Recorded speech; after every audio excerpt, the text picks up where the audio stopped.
Bonjour à vous, ODH Note, auditrices, auditeurs ou simples curieux et curieuses qui découvrent pour la première fois une vidéo d'ODH TV.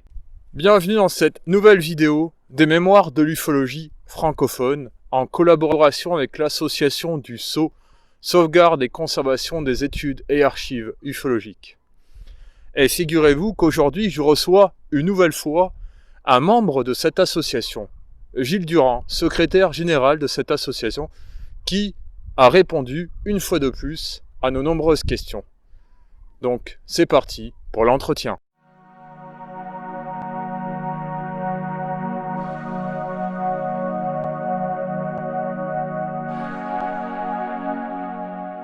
Notre premier entretien s'est réalisé chez Rémi Fauchereau en mai 2013. Je t'ai rencontré la première fois le 5 juillet 2008 au cours du pique-nique de la centrale ufologique au Champ de Mars à Paris. De 2013 à 2019, ton avis sur l'ufologie actuelle en France a-t-il changé ? Sur le phénomène, non, il n'a pas changé.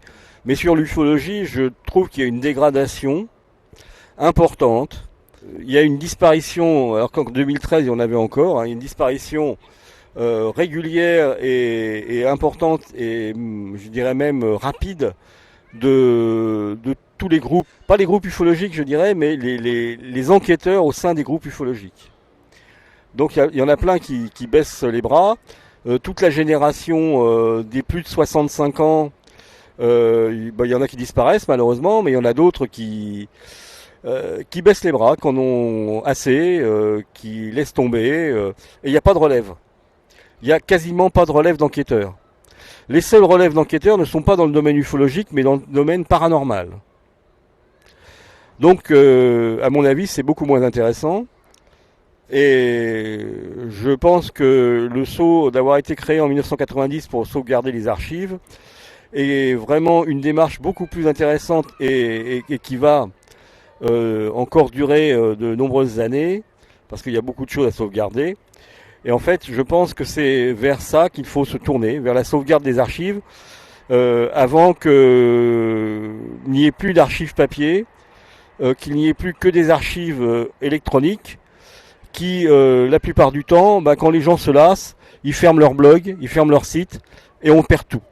Heureusement, à contrario de ça, la BNF, donc la Bibliothèque nationale de France, régulièrement fait de l'aspiration de tous les sites français et francophones. Enfin, je crois que c'est plutôt français d'ailleurs. Je ne sais pas si c'est vraiment francophone. Enfin, elle fait une aspiration régulière, je crois que c'est 2 fois par an, de tous les sites qui existent. Donc, à terme, ce sera des archives numériques au même titre que l'INA fait des archives audiovisuelles. Mais effectivement, l'ufologie de 2019, et non pas de 1919 comme j'allais dire, de 2019, elle a les travers de l'ufologie d'avant, mais sans en avoir les avantages. Donc en fait, je dirais qu'il y a quelque chose qui s'est exacerbé, c'est dénigrer les autres. Dénigrer les travaux des autres sans jamais avoir regardé ce qu'ils faisaient effectivement. Il y a des tas de trolls en ufologie, des gens qui ne sont là que pour dire du mal des autres, et que ça fait jouir, entre guillemets. Voilà, donc il y a encore des gens qui bossent. Le Sceau en son sein maintenant a une équipe qui s'est étoffée de trieurs et inventorieurs et de chercheurs en archives. À part ça, il y a des gens qui avaient un petit peu mis la pédale douce pendant 20 ou 30 ans et qui se sont réactivés. Je parlais de Rémi Fauchereau, mais aussi d'Éric Zurcher, qui, après son livre de 1979, avait un peu disparu des radars, comme on dit, pour revenir il y a une dizaine d'années maintenant. Mais pour moi, l'ufologie de terrain est manquante dans le paysage ufologique actuel. Elle a quasiment disparu au profit des gens qui affirment des choses de façon péremptoire et qui attaquent ceux qui les contredisent. Et ça, on a toujours connu ça, mais là je considère que ça s'est tellement exacerbé que je pense que c'est lié à Internet, malheureusement, et tout le monde le dit, et pas que dans le domaine ufologique. Je pense qu'Internet a fait beaucoup de mal à l'ufologie, comme à d'autres domaines d'ailleurs, pas simplement des domaines paranormaux, mais des domaines de la vie courante.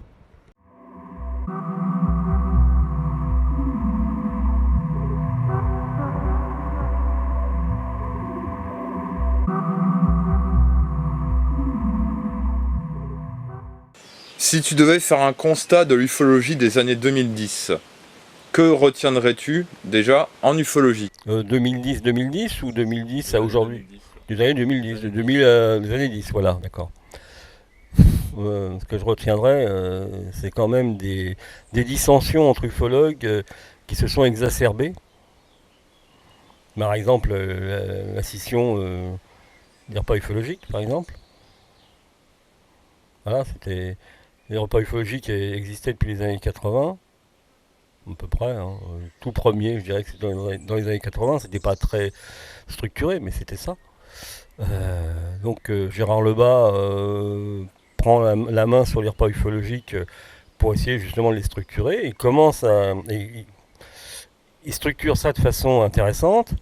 Voilà, il y a des gens qui arrivent et qui sont pas complètement d'accord avec lui, et ça se dégrade au moment où on crée une association des repas ufologiques, alors que c'était quand même au départ, dans l'esprit des gens qui voyaient ça donc se créer, on s'est dit ah bah voilà, ça va être, on va asseoir définitivement cette structure. Et au contraire, tout s'est délité. Et moi, ce que je veux dire, c'est que il y a des dérives au niveau internet, pas mal de dérives.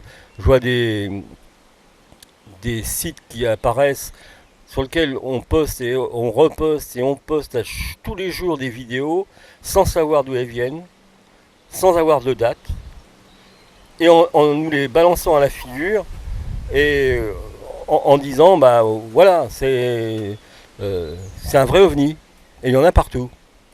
Voilà. Donc ce genre de site, c'est déplorable. Ça décrédibilise l'ufologie, qui n'était pas jugée crédible encore par pas mal de gens. Et ça ne fait que l'enfoncer dans un gouffre sans fond. Alors oui, les choses positives, je dirais que c'est le développement, grâce à Xavier Passot, d'un GEPAN intelligent, je dirais, avec une diffusion, une divulgation, si j'ose dire, de ces dossiers. Le Quépan en juillet 2014, quand même, qui réunit à Paris une centaine de chercheurs du monde entier, anglais, américains, belges, norvégiens, il y avait quoi aussi, il y avait des pays baltes, je ne sais plus s'il était estonien ou je ne sais plus exactement. Bon, les Italiens, des Suisses, des Français, bien sûr. J'ai peut-être oublié quelques pays, je ne sais plus. Russes, oui, Russes aussi, bien sûr. Voilà, c'était quand même un événement qu'on voudrait voir plus souvent, mais qu'on n'a pas revu depuis. Après, il y a des choses en Amérique du Sud, aux États-Unis, mais je dirais que malheureusement, toutes les facettes de l'ufologie n'y sont pas représentées. Quand on regarde les gens qui sont invités à ces grands meetings, ils sont quand même assez, comment dire, ils sont ciblés et ils rapportent plutôt l'ufologie, une certaine type d'ufologie, quoi. Je dirais que on est dans une sorte d'ufologie pro acheté, quoi. Enfin, grosso modo, c'est ça. Tandis que le Quépan, ça a été quand même un grand meeting où il y avait toutes les tendances de l'ufologie qui pouvaient être présentes. Alors ceux qui ne sont pas venus et qui auraient pu défendre une vision de l'ufologie différente, une hypothèse différente, ou des travaux sur des données particulières,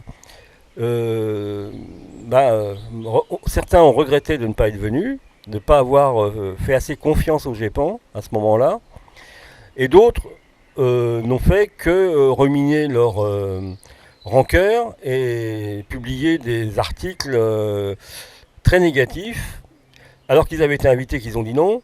Et après, ils disent oui, mais bon, c'était un ramassis de sceptiques.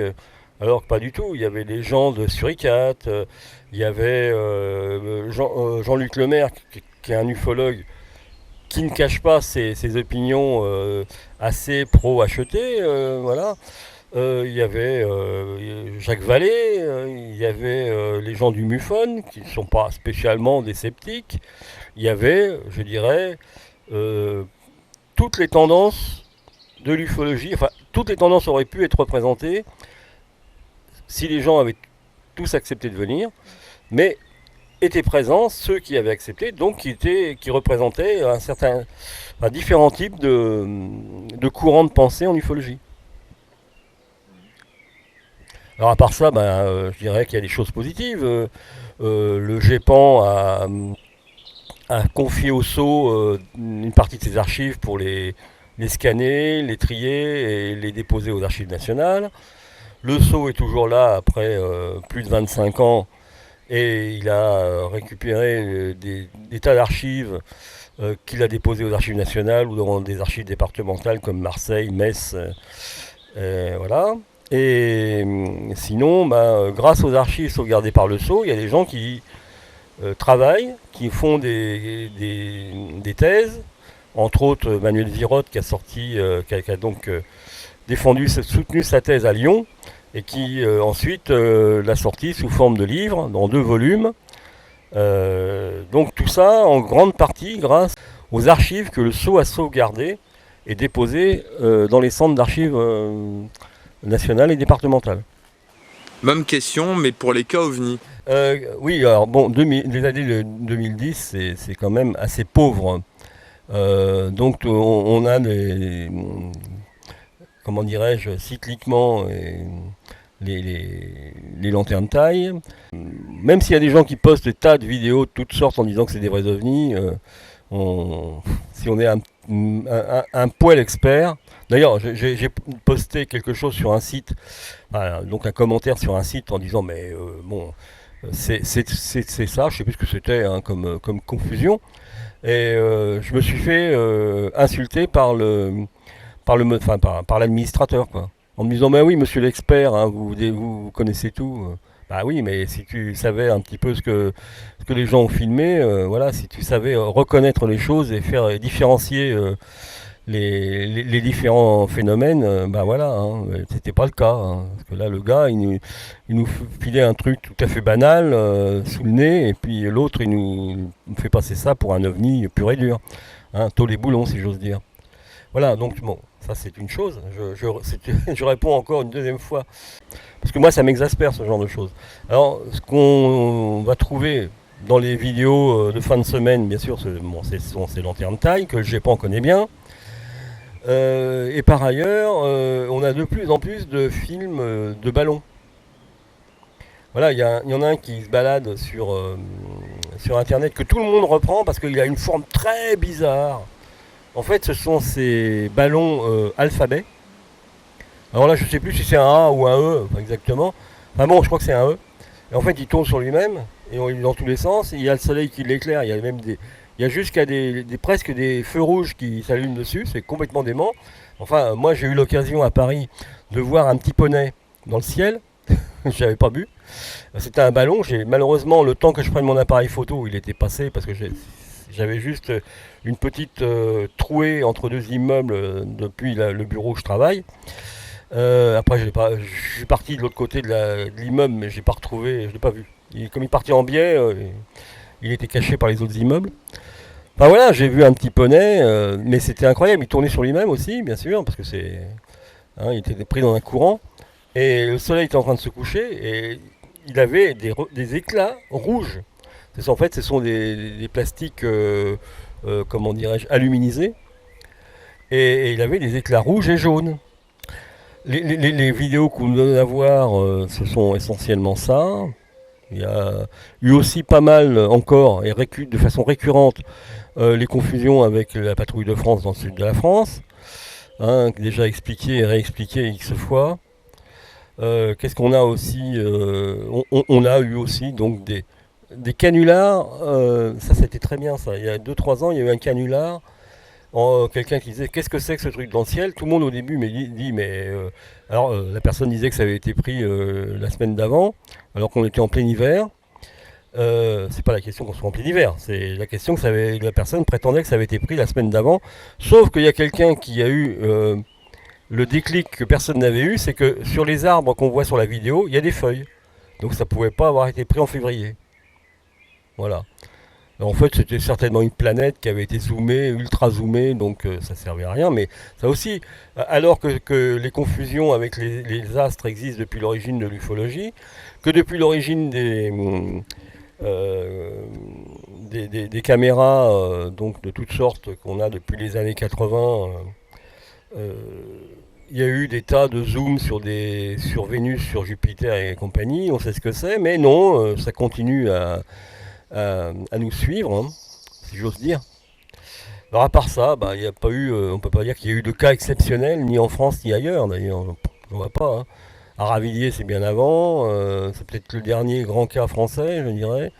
Alors après, tout ce qu'on trouve comme petits cas ici et là, moi je vois pas grand-chose au niveau des observations qui soit vraiment significatif. Hein. Il y en a peut-être 2 ou 3, puis je connais pas tout non plus. Hein.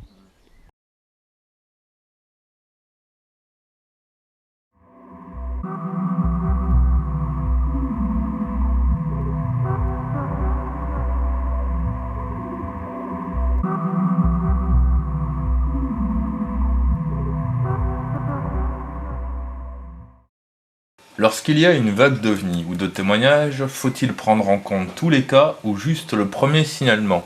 Donc, oui, ça dépend ce que tu veux faire comme étude. Si tu penses que le reste de la vague sera en fait directement issu de la première observation et lié plutôt à un fait médiatique plutôt qu'à un fait, je veux dire, ufologique pur, je veux dire, des observations de phénomènes non identifiés. C'est ce qu'on voit en 54. Hein, la vague n'est pas, on lit les vagues journalistiques, certes, mais il n'empêche que la plupart des observations,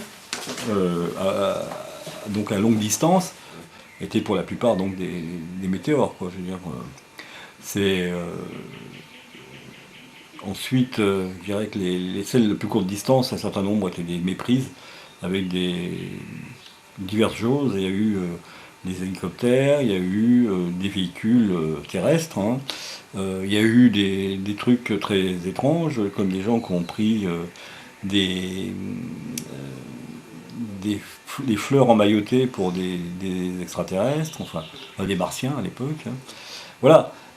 Mais prendre la première observation, en plus c'est compliqué de prendre la première observation. On va dire qu'en France, la première observation qui aurait déclenché la vague, ce serait l'observation de Vernon dans l'Eure en août 54. Mais en même temps, il y a eu un cas qui a été très médiatisé juste avant le cas de Marius de Wild à Quarouble. C'est le cas des 2 sœurs norvégiennes qui avaient vu atterrir une soucoupe volante avec un martien chevelu. Donc en fait, il s'est avéré par la suite qu'il s'agissait d'un hélicoptère américain et de son pilote. Voilà.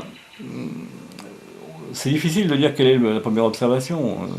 Parce que d'un autre côté, le témoin, M. Misery, ou Miseray, je ne sais plus, à Vernon, a eu aussi les honneurs de la presse, et même de la presse nationale, puisqu'il a eu les honneurs de France Dimanche, avec une reconstitution de son observation, etc. Voilà, donc c'est compliqué. C'est compliqué de dire quelle est la première observation. Après, je pense que la première observation, dans tous les cas, peut s'avérer être un déclencheur pour la suite. Et que les gens se sont, si tu veux, sensibilisés à la chose. Et après, ils vont peut-être avoir en plus une tendance à aller regarder le ciel. Et voir des choses en levant le nez qu'ils n'ont pas l'habitude de voir, soit des étoiles filantes ou des météores. Et là, en fait, on était dans une période où il y avait quand même pas mal de dessins, entre autres les Orionides, les Quadrantides, si je ne m'abuse, enfin, c'est ce type de dessin de météores.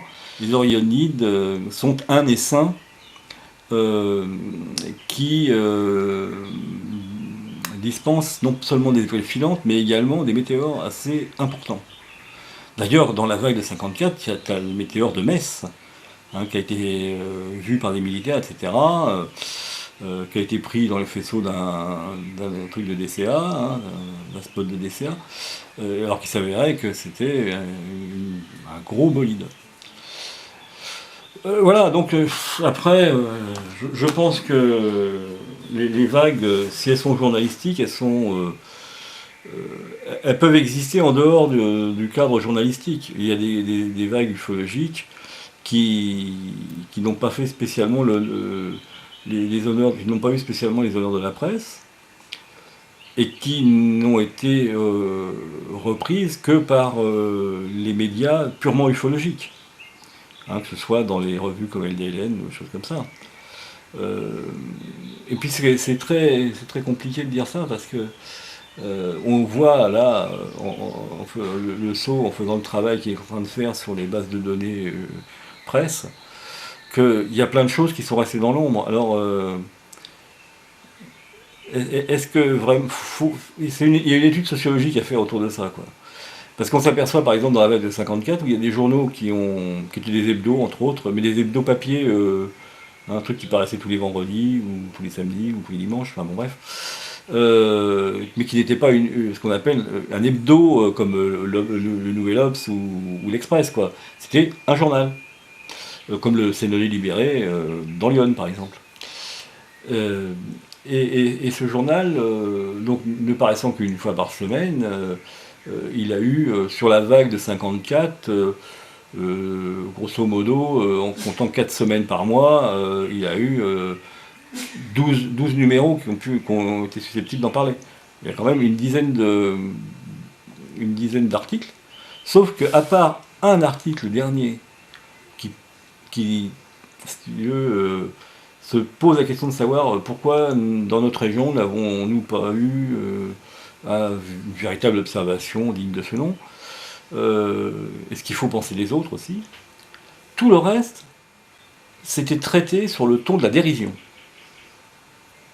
Donc comme quoi la presse ne prend pas toujours parti pour le sensationnel. Là, c'était vraiment le contre-pied total. Donc, il y a des médias qui étaient spécialisés dans les gros titres, hein, Radar, France Dimanche et d'autres. Et puis tu avais les autres journaux, enfin un certain nombre d'autres journaux, même nationaux, qui relataient ce que, entre autres, je le vois, hein, j'ai dans les 8000 entrées, à peu près 7500 entrées, on a 250 entrées de l'AFP. Donc des dépêches de presse. Les journaux ne faisaient que reprendre les dépêches de presse qui leur arrivaient. Parfois ils envoyaient un journaliste sur place, mais c'était pas systématique. Donc en fait ils reprenaient la dépêche, et puis on la retrouve d'ailleurs dans X journaux, plus ou moins traitée différemment, hein. Elle peut avoir été améliorée, raccourcie, voilà, réécrite. Voilà. Et en fait c'est que de la relation de faits divers. Ça ne s'arrête pas à ça, hein. Tu vas voir les relations d'observation d'OVNI calées entre les accidents de la route et les noyades dans le lac du coin, quoi. Voilà, donc ou les chiens écrasés, comme on va dire. Donc c'est difficile. Il y a eu quelques médias qui étaient vraiment, qui auraient pu, je dirais, développer la psychose. Mais je pense que la psychose, elle aurait pu, avec juste quelques articles bien faits, soit s'arrêter tout de suite, selon le sens qu'on aurait donné aux articles, ou encore plus développer le fantastique. Et effectivement, c'est plutôt dans ce sens-là qu'on a été en 54. Alors après, moi je parlais de la vague belge, c'est pareil, ça a dépassé le cadre des frontières belges, comme la vague de 54 a largement dépassé les frontières de la France, parce qu'on parle de la vague de 54 en France, mais il faut savoir quand même que juste derrière la France, au niveau des des pays touchés par cette vague, l'Italie arrive juste derrière. Et ensuite, ça a touché d'autres pays, la Suisse aussi, la Belgique également. Alors, il y a un travail très intéressant qui a été fait par Franck Boët, sur la vague de 54 en Belgique. Ça a touché la Grande-Bretagne, l'Allemagne, les Pays-Bas, ce qu'on appelle les colonies françaises de l'époque. On trouve un certain nombre de références dans le livre de Gérard Lebas, l'histoire des ovnis au Maroc, en 54, dans des journaux purement marocains, francophones à l'époque, parce que c'est encore dans ce cadre-là. Mais c'est vrai que la France n'a pas été la seule touchée par la vague. C'est ça qu'en fait, il ne faut pas non plus se focaliser là-dessus. Elle a été européenne, voire au-delà. Parce qu'elle a même touché des pays comme la Côte d'Ivoire, le Sénégal, voilà. Mais quand même, malgré tout, je veux dire, quand même des colonies françaises de l'époque. Alors après, qu'est-ce qu'il faut en tirer comme déduction? Peut-être effectivement que le fait que ces pays recevaient la presse française, dans laquelle étaient relatés des ovnis, mais n'empêche qu'on trouve des articles dans la presse, dans les presses africaines par exemple, que ce soit Maghreb ou Afrique noire, qui commencent au début de la vague, quoi. Ils n'ont pas attendu le mois de novembre. Ouais. Il y a des cas en octobre, il y a des cas en septembre. Voilà. Et il y a beaucoup de médias qui s'en sont fait l'écho, même peut-être des radios, mais là on a beaucoup moins de retours sur les radios, parce que personne n'a été fouillé de ce côté-là. Enfin, très peu de gens ont été fouillés de ce côté-là. Ce qui a été fouillé, pour l'instant, le mieux, et encore très très mal, malgré tout, je dis le mieux, mais c'est quand même très très mal, c'est la presse. Parce que là, on est en train de découvrir, on est en train d'établir une liste de presse, on a déjà dedans 600 ou 700 titres de journaux différents, et moi personnellement, j'en ai encore à rentrer 4 ou 500. Voilà, et parmi ces journaux, il y a des titres qui existent ou qui ont existé, pour lesquels on a 0 article en 54 ou d'autres. Nous comme on a comme fourchette de travail 1947-1969, il y a des journaux pour lesquels on a 0 article, alors qu'il doit en exister. Mais personne n'a été fouillé dans cette presse-là, quoi. Là, on a quelqu'un qui est en train de travailler sur les archives de l'Allier, qui vient d'exhumer un journal qui a été édité entre 1944 et 1954. Donc elle a pris l'année 52, encore le deuxième et le troisième trimestre 52, et il y a 25 articles de presse. Voilà. Mais de dire que le premier cas, du premier cas découle tout le reste, ça serait vraiment une étude à approfondir, mais je ne vais pas me risquer à dire oui ou non. Moi, je suis un peu normand, hein, je suis normand, de toute façon.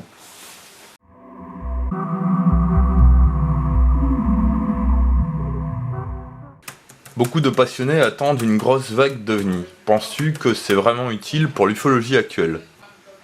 Des gens qui se sont lancés en ufologie, après la vague belge par exemple, des gens qui sont donc intéressés à la fin des années 90, à partir du milieu des années 90, début des années 2000, les gens de la génération Internet, voilà. Effectivement, quelque part, c'est un souhait qu'ils ont. Je pense pas, je ne sais pas si ceux des générations précédentes l'ont aussi, mais ils en ont déjà connu, ils savent à peu près ce que c'est. Bon, ils en ont tiré ou non des enseignements. Je pense que tout ufologue digne de ce nom aimerait bien avoir de la matière à étudier. Après, qu'est-ce que ça pourrait amener? Ça pourrait amener les enquêteurs à être meilleurs dans leur spécialité. Parce qu'un enquêteur qui n'a pas d'enquête, il se sclérose un peu, je dirais, dans son cerveau, et il tourne un peu en rond. Il y a toujours, bien sûr, il y a toujours des enquêtes. On le voit par exemple, la presse belge dit 2014 il y a eu moins d'ovnis, mais 2015 il y en a eu plus. Ce qui veut dire que quelque part, il y a quand même des choses à faire. La preuve, on voit le dernier article de la dernière heure de Belgique, là, une interview de Patrick Ferrin de la COBEPS, qui a succédé donc en 2007 à la SOBEPS. C'est pas la COBEPS, d'ailleurs c'est le COBEPS, excuse-moi, c'est au masculin. Et je pense que il y a quand même malgré tout des choses à enquêter, quel que soit le résultat de l'enquête, hein, ça c'est pas l'important au départ, hein, l'important c'est d'enquêter, ensuite on peut trouver une solution ou pas. La preuve aussi, le GEPAN a des choses à enquêter tous les ans.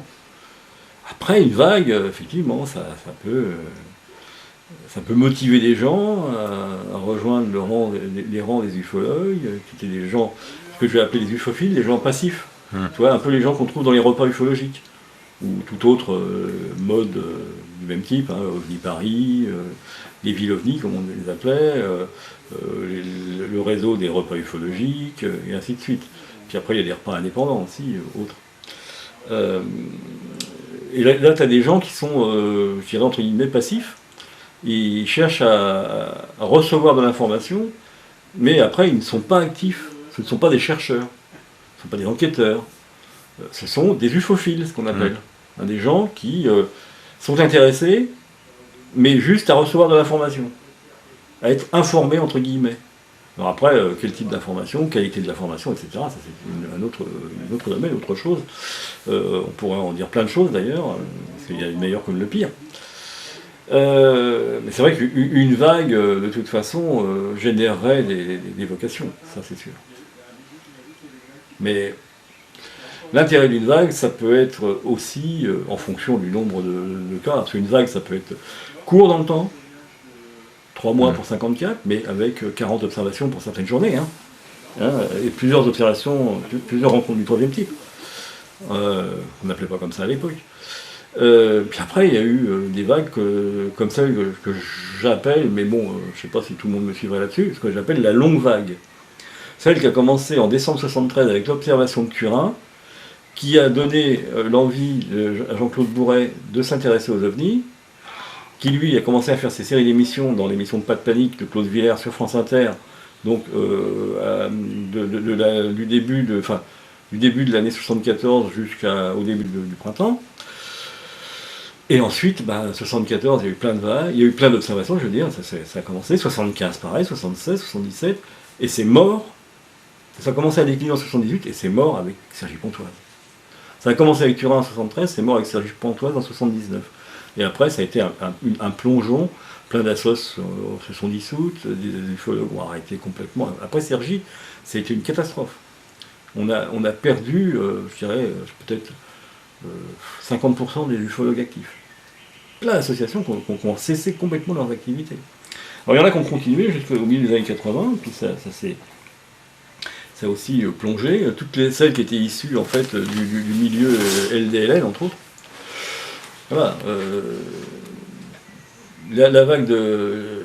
Ensuite, bon, plus de vagues en France, à part 5 novembre 90, mais c'est quoi le 5 novembre 90 ? Est-ce que c'est une vague ? Ça dure 2 heures. Des centaines d'observations.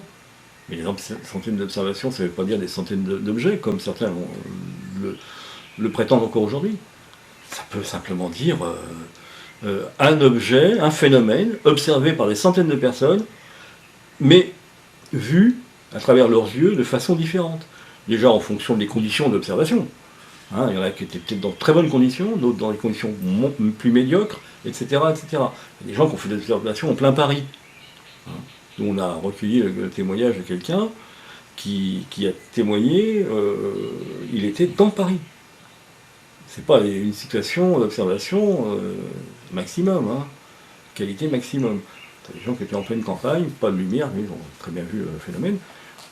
Il y en a qui n'ont pas... Ce qu'il y a aussi, c'est qu'il faut savoir. Et ça, c'est ça pour la vague de 5 novembre, enfin la vague, le cas du 5 novembre 90, je dirais. Il y a plein de gens qui ont observé ce truc-là et qui n'ont pas été criés à l'OVNI. Pour eux, ils ont vu météorite ou je sais pas, enfin un phénomène naturel qui rentrait dans l'atmosphère. Ils n'ont pas été dire qu'ils ont vu un OVNI. Et c'est ça. Comment les comptabiliser, ces gens-là ? Parce qu'ils n'ont jamais témoigné. On les trouve de façon aléatoire et parfois en discutant avec eux. Parce que ma compagne a fait une observation pendant la vague belge. Elle n'en avait jamais parlé à personne avant moi. Pourtant, il y avait plusieurs témoins. Personne n'avait enquêté sur son cas. Voilà. Alors, il y a ça aussi. Il y a les vagues, s'il y a vraiment des observations, il y en a plein qui nous échappent. Tu vois ? Il y a des gens qui ont vu des choses, même en 54, qui n'en parlent que 30 ans plus tard. On le voit dans le bouquin encore de Gérard Lebas, là, parce que je l'avais entre les mains hier. On des gens qui ont vu des choses pendant la vague de 54 et qui ont témoigné en 2000. Voilà. Bon, évidemment, alors ce que ça vaut déjà avec toute la reconstruction mentale entre l'observation de 54 et 2000, voilà, mais c'est très compliqué en fait de savoir si une vague, ça serait vraiment, à part quelques vocations, enfin un certain nombre de vocations, est-ce que ça apporterait vraiment quelque chose à l'ufologie, quoi. C'est difficile à dire. Mais oui, c'est la seule chose que ça pourrait amener, ça serait une certaine effervescence dans le milieu. Peut-être remettre sur les rails des gens qui sont un petit peu en retrait, et puis de créer des vocations. Puis le GEPAN serait sur la brèche, ce qu'il n'a jamais été dans aucune vague. À part 5 novembre 90, le GEPAN créé en 77, et à part donc, je dirais, 77 il était déjà sur la longue vague, était déjà sur son déclin, quoi, je veux dire, grosso modo. Et puis ils n'ont pas commencé par faire des enquêtes pure et dure. Ils recevaient des PV de gendarmerie, mais je dirais pas que le conseil de spécialistes du GEPAN s'est pas constitué en 77. Il s'est constitué après. Et donc plus ou moins à peu près début des années 80. Quoi. Je dirais que ça pourrait être intéressant de voir ce que le GEPAN en fait. Ça c'est vrai. Parce que s'il y avait une vague, le GEPAN pourrait se pencher dessus. Ce qui n'a pas été fait. Là, juste avant de partir, Passot s'est penché sur la vague de 54. Il a passé 3 semaines à travailler dessus. C'est rien. Nous, ça fait depuis 2012 que je collecte des coupures de presse, donc dans la tranche 47-69, avec bien sûr tout un tas de coupures de presse, d'articles de presse qui datent de 54. Mais on est rigolos, nous, les Français. On a été ceux qui ont eu la plus importante partie de la vague au niveau européen. Les Italiens juste derrière nous. Nous, à peu près là, pour l'instant. Bien sûr, j'ai pas récupéré toutes les bases de données qui ont été faites à travers les 70 ans d'ufologie. Mais on commence à avoir quelque chose de sérieux, avec 7500 entrées, là. On en a à peine 2000 sur 54. Les Italiens, qui n'étaient que les deuxièmes dans la vague au niveau de nombre d'observations, en ont 8000 sur 54. Que sur 54, ils en ont 8000. C'est délirant, quoi.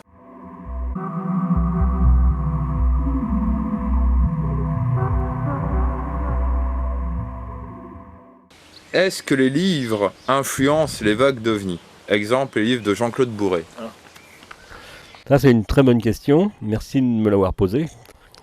On peut dire que la vague ce qu'on appelait la longue vague des années 70, qui a commencé en 73, qui s'est terminée en 78, 79, ouais, 70. Oui, je dirais que c'est quasiment terminé avec l'affaire de Sergi Pontoise, en fait. Au départ, certainement influencé par non seulement les livres de Jean-Claude Bourret, parce que les livres de Jean-Claude Bourret, le premier n'est paru qu'en juin 74, si je ne m'abuse, mai ou juin 74. Je pense que c'est aussi la série d'émissions qui a été un franc succès. Dossier OVNI, qui était une rubrique donc de janvier 1974 à mars, je crois. Il y a eu, je ne sais plus combien, une trentaine d'émissions. Donc dans l'émission de Claude Villers, qui s'appelait à l'époque Pas de panique, c'était donc 20h30,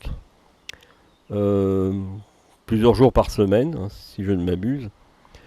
Et oui, je pense que ça a influencé les gens. Moi, je sais que ça m'a influencé dans le sens où, pour pouvoir les enregistrer du moment où j'en ai eu connaissance, j'ai acheté un transistor et un enregistreur à bande, donc un magnétophone à bande. J'ai toujours ces enregistrements, mais mon magnétophone à bande ayant rendu l'âme, je ne peux plus les écouter, mais ça fait partie de mes archives.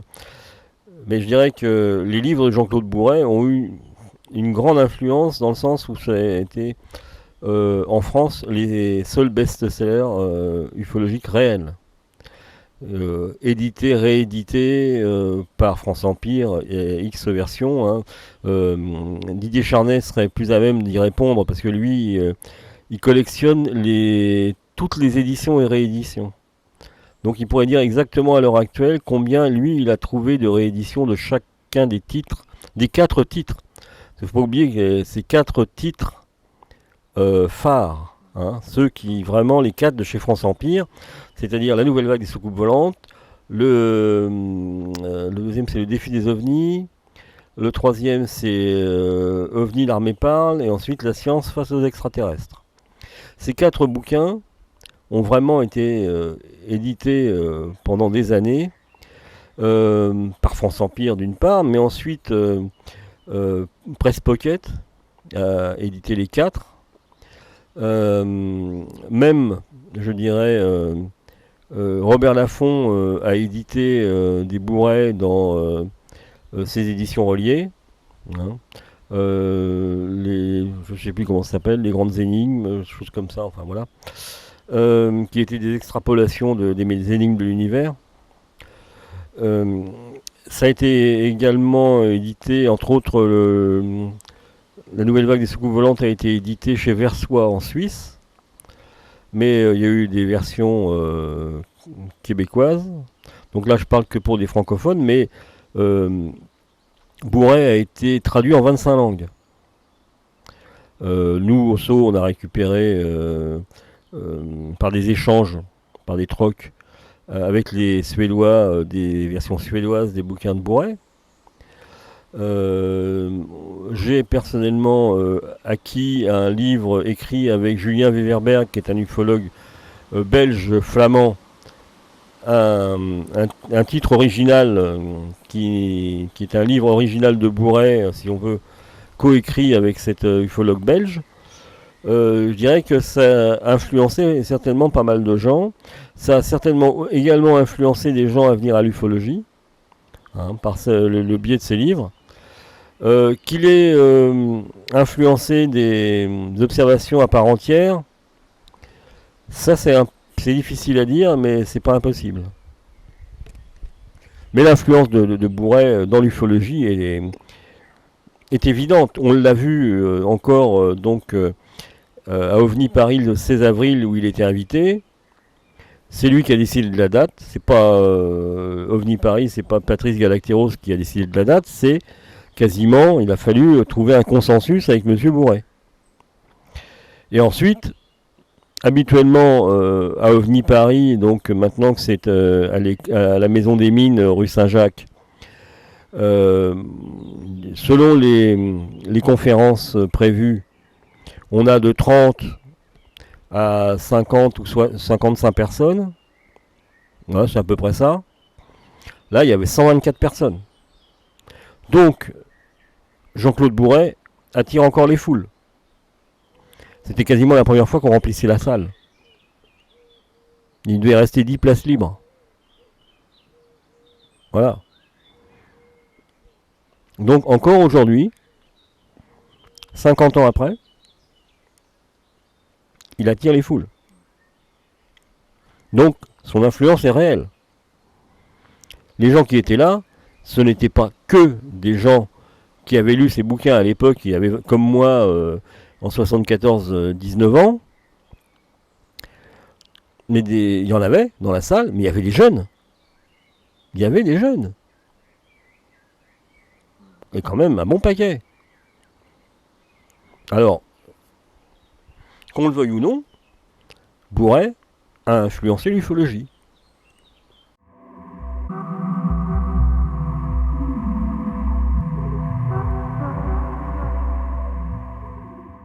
Que penses-tu des salons UFO geeks ?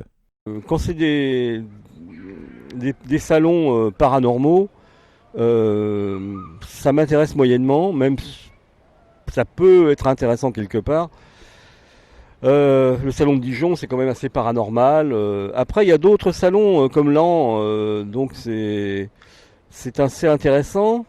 J'y suis pas encore allé, mais bon, un jour, je vais bien y mettre les pieds. Mais pour l'instant, comme celui de Charleville-Mézières aussi, mais celui de Charleville-Mézières, il n'y avait pas de place pour y accueillir le saut l'année dernière.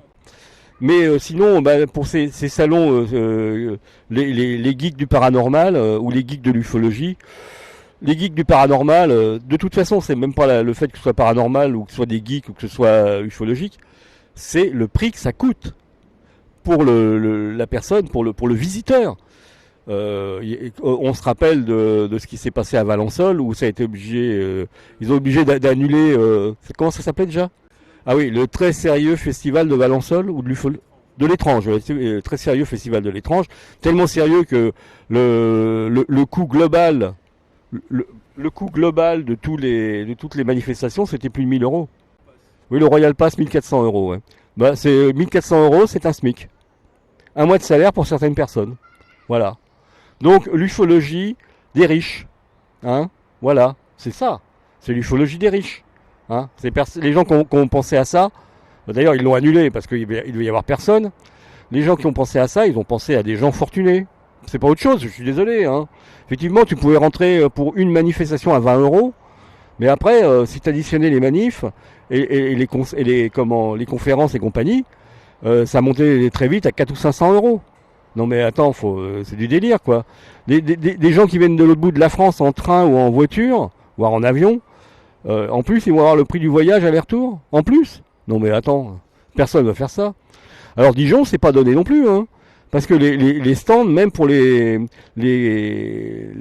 gens qui présentent des choses, les invités, c'est quand même 150 euros le stand si je ne m'abuse. Hein. Quelque chose dans ce goût-là. Non, je suis désolé, vouloir faire du fric avec l'ufologie et le paranormal, ça va quoi. Excuse-moi de t'interrompre, mais à petite échelle, quand tu regardes le 4e rendez-vous d'ODH TV ou la soirée de l'ufologie, c'est gratuit. Voilà, c'est gratuit, mais il n'y a personne. Enfin, il y a 10 personnes, quoi. J'ai remarqué que quand c'est payant, les gens croient que c'est plus... Oui, quand c'est payant, c'est ça aussi l'illusion de faire payer. Les gens croient que quand c'est payant, il y a des pointures, il y a des gens qui sont des grands spécialistes et tout ça. Alors qu'en fait, c'est des gugus comme les autres. Hein, parce que quand on se prétend spécialiste en ufologie ou spécialiste en paranormal, souvent, c'est qu'on est spécialiste de pas grand-chose. Hein. À 13 000 euros la photo, ouais, voilà. L'autre, il photographie des orbes et il venait vendre 13 000 euros sa photo, mais bien sûr. Hein, non mais...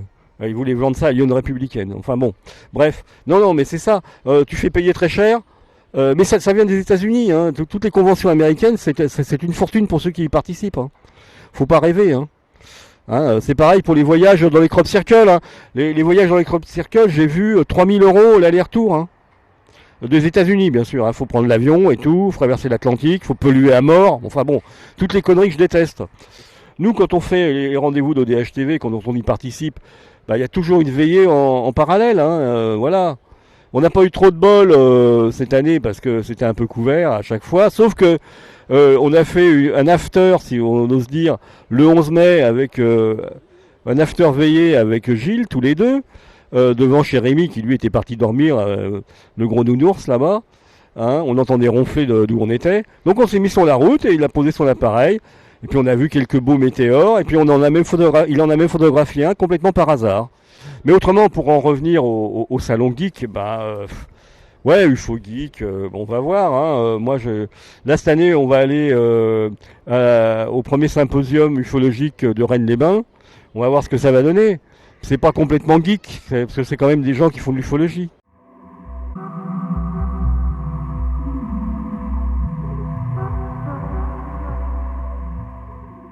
Est-ce que la chetée ou hypothèse extraterrestre est toujours recevable aujourd'hui ?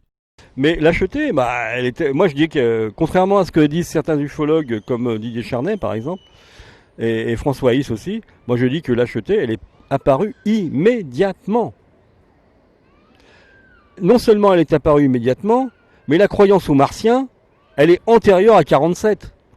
On le voit dans les articles depuis la fin du 19e siècle.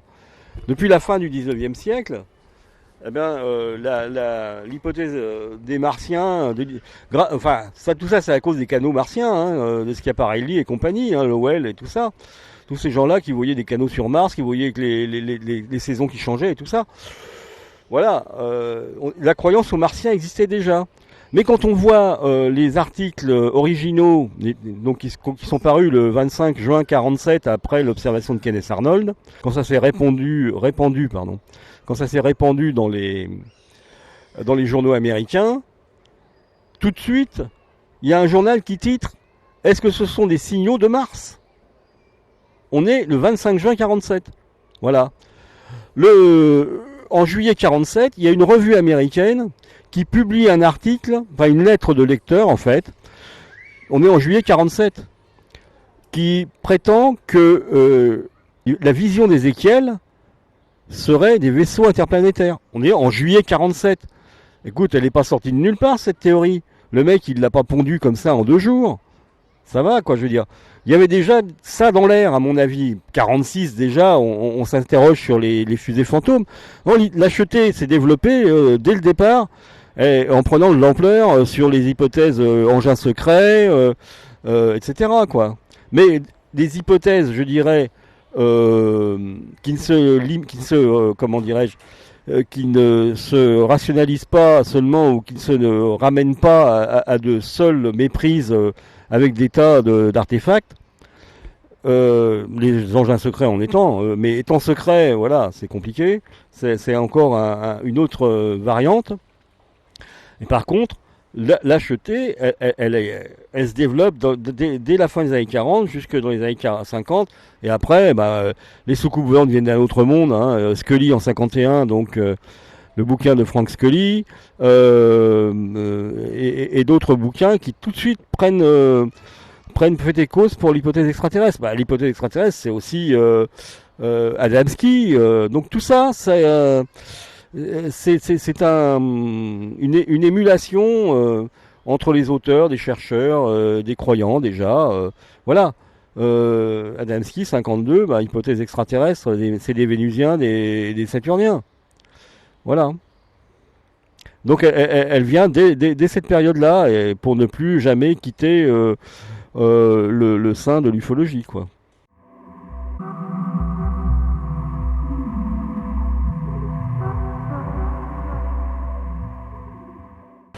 Pourquoi les sceptiques font de l'ufologie ?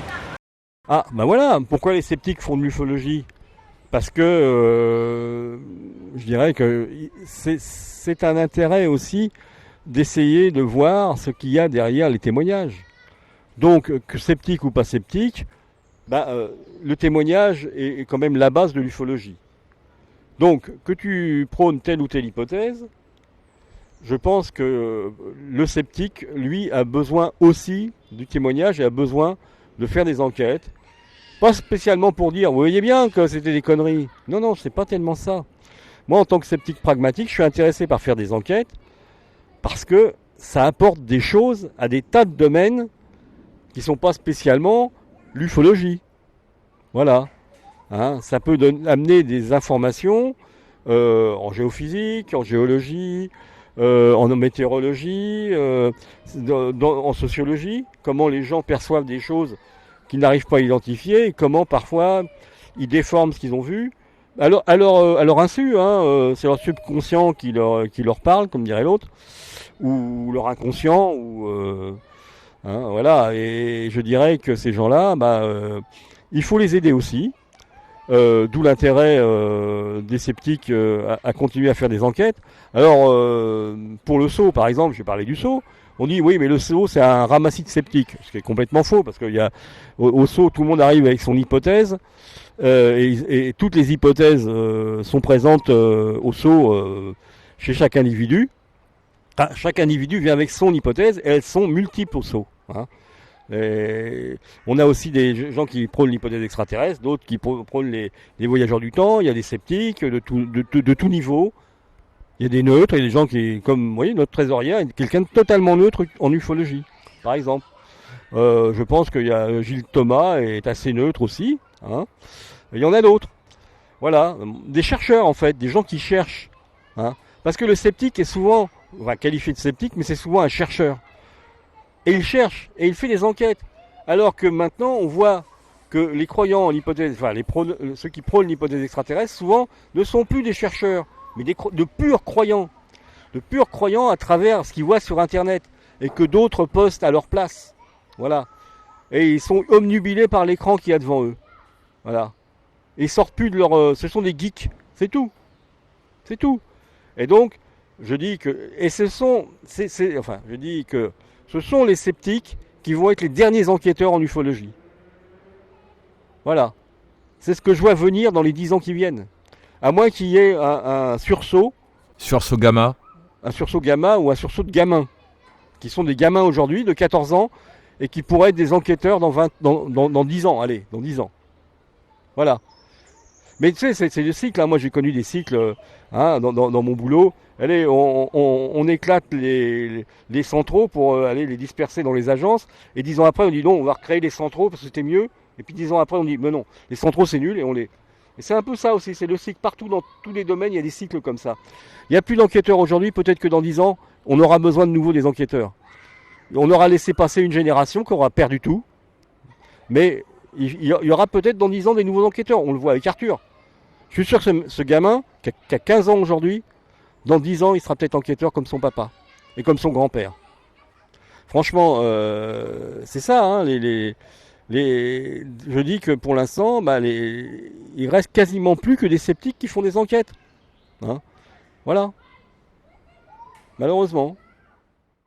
Nous arrivons à la fin de cet entretien avec Gilles Durand que je remercie beaucoup. Ce fut d'ailleurs des enregistrements intéressants. L'un à Ponceau dans le département de l'Yonne chez Rémi Fauchereau et les autres sur les bords de l'Yerre à Brunois dans le département de l'Essonne, à côté d'un menhir. Je tiens à remercier tous les membres de l'association du Sceau, mais également les membres de l'équipe d'ODH TV, les partenaires et vous autres, ODH Note, auditrices et auditeurs. Je vous donne rendez-vous à la prochaine vidéo, toujours dans le cadre des mémoires de l'ufologie francophone. Je vous souhaite à tous une excellente journée et à très bientôt sur ODH TV. Au revoir.